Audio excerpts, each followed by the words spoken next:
মানে ভালো খেলোয়াড় হতে পারেন, উনি একজন নষ্ট পচে যাওয়া মানুষ। হাসিনার মতো একটা মাফিয়া রেজিম এই দেশে আর দেখতে চাই না, এটা না ভবিষ্যতেও হতে দেবো না, কোনো ফ্যাসিস্ট মাফিয়া রেজিম না। সাকিব আল হাসান যদি দেশে আসেন, আপনার কি মনে হয় উনি নিরাপত্তাহীন থাকবেন? আপনি একটু জবাবটা দিন তো। মানে ভালো খেলোয়াড় হতে পারেন, উনি একজন নষ্ট পচে যাওয়া মানুষ। যে মানুষ হাসিনার সাথে অ্যালাইন হয় এবং এখনো অ্যালাইন থাকেন, সে 5 তারিখে তো তার বক্তব্য এসছে। We don't care উনি কত নামী, কত সুনাম তার আছে, এসব ফালতু কথা উনি বলেন আসলে সরকারকে কিছুটা চাপে ফেলার জন্য। আমি আবারও বলছি, এনিবডি কেউ আছেন, উনি বাংলাদেশে আসবেন মামলা ফেস করার জন্য, আইন ফেস করার জন্য, বিচার ফেস করার জন্য, এবং উনি এয়ারপোর্টে নামলে কি লোকজন মব করে তার কিছু করে ফেলবে? উনি কি সেটা মনে করেন? আমরা কেউ মনে করি?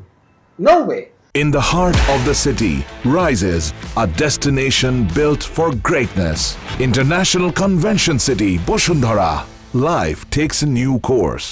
উনি আসবেন এবং ওনার নিরাপত্তার মাধ্যমে উনি ফেস করবেন ওনার যা যা অভিযোগ আছে, এবং সেখানে যা যা আইনগত ব্যাপার আছে সব তিনি মেনে নিয়ে যদি আসেন, কোনো সমস্যা আমি দেখি না।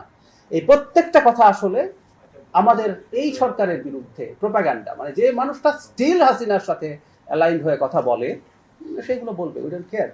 এটা শুধু সে না, সে তো আর হাসিনার চেয়ে বড় অপরাধী না।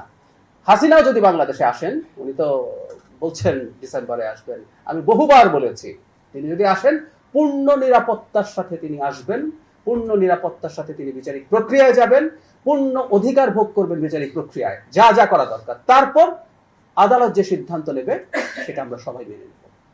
আমরা হাসিনার মতো একটা মাফিয়া রেজিম এই দেশে আর দেখতে চাই না, এটা না ভবিষ্যতেও হতে দেবো না, কোনো ফ্যাসিস্ট মাফিয়া রেজিম না।